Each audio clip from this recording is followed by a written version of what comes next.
If you're a heating air conditioning technician or even a salesperson, there's going to be a point where you have to break up with a client. So how do you do this and why does it matter? This is an important question.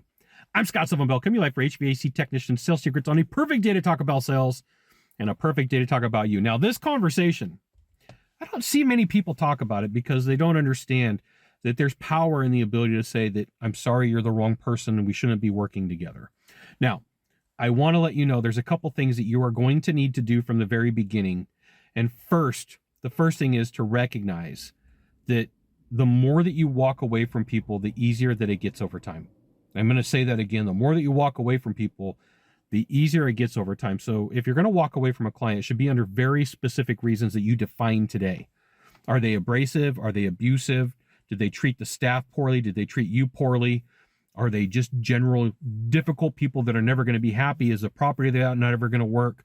Are they searching for something that can't be done? If you got a team, if you're a manager, if you're a business owner, sit down today and say, these are the reasonable reasons why we should walk away from a job. Number two, you should practice this.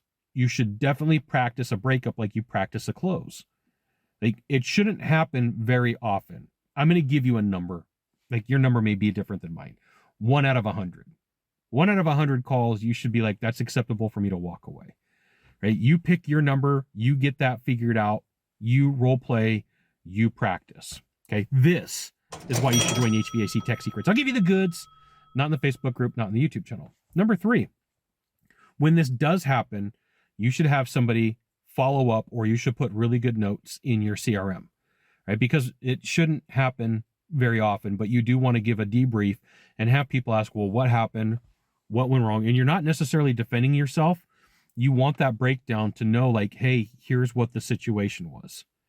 So if I was out in the field selling today and I go to a property and there's a bunch of issues, like the electrical panel's too small, or, they want something done and it's not physically possible, I'd be taking pictures and videos and say, here's the thing. I take videos and talk through it. I'm at the Joneses house. Today is January 1st, 2024. Here's what I see. Here's all the problems. Here's all the issues. Here's all the challenges.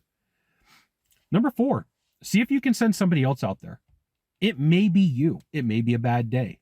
It may be an issue. You may have to have somebody come out and take a look and see if the install can actually be done. I can think of a couple of times where I looked at an install and I'm like, I don't see, I've seen a lot of installs, but I don't see a possibility. So I would take a lead installer with me and figure out what's going on. And then number five, be aware that when you break up, you need to know this, for real. Number five, this one's super important. Be aware that when you break up with people before they break up with you, they get very angry. So they get indignant. Now, I can think of a time where I went to a job site and the people had a long runway or a long driveway, and it was uphill, and a crane was going to have to park on the hill. And then it wasn't just that, they have these roofs. There's not a ton of them in Sacramento, but there's a few where they take a slab of steel, they corrugate it, and then they cover it with asphalt, and then they put it in place. There's 2 companies here in Sacramento that do it. And I am a roof smasher. I'm 6'2", I weigh 280 pounds. These roofs are made for people who are 150 pounds. So I go and I tell the homeowner, I'm like, one, the crane that's going to park on your driveway is going to crack your driveway. There's no way to not make it happen for the outriggers and for the distance it's got to go. And number two, when the installers come out, because there's an oak tree in the way, what's going to happen is they're not going to be able to boom out. They're going to have to lift that thing up and have 4 guys carry it on the roof. They're going to smash your roof. And then I have to worry about their safety. And the guy goes, well, they're just installers. What are you worried about? And I was like, dude, we're not doing business. I don't care how much money you have. I don't care what you do. The second that you tell me you're just installers or they're just installers, I got to worry about their safety. They are human beings first. They are going to do your install second. Their safety is way more important than money. And so he was like, are you kidding me? You're not going to do this job? I've got more money than God. I'm like, well, good. Call somebody else, but it ain't going to be me. I'm not going to do it. And then he became super abrasive because I broke up with him first. So number five, pay attention to number five, that, they're going to be pissed. Well, I'm going to write a bad review. Well, I'm going to call the office. They're like, hey, if you're going to call the office, why don't we just do it right now? I just happen to have my phone right here. Let's reach out and have that conversation, and then have that scripted. Know what you're going to say. Hey, boss. Hey, manager, I'm here with Mr. Jones. Here's the situation. I arrived at their home. I did an inspection, and upon inspection, here's what I found. I'd make it super professional.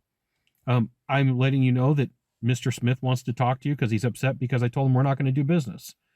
And if you're a manager or a salesperson or a sales manager, you got to just know your people. If somebody's calling in 1 out of 100 calls and they're like, we got to walk from this, have their back.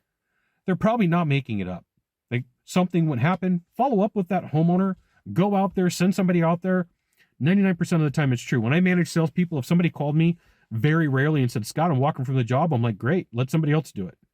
But if it happened consistently, I'd start asking what's going on in your life that you're not getting along with people, because I've been through this too. I've done this. My name's Scott. I screw up too. So I'm sharing with you my knowledge, my skills, my issues, my problems, and my solutions to all of those things. You've got one thing to do from here. Just one thing. Find the follow button or the subscribe button. Click on it. Every time I send out a video, you'll get an update that says HVAC Technician Sales Secrets and another fantastic video. You should check it out, which you should. We'll see you soon.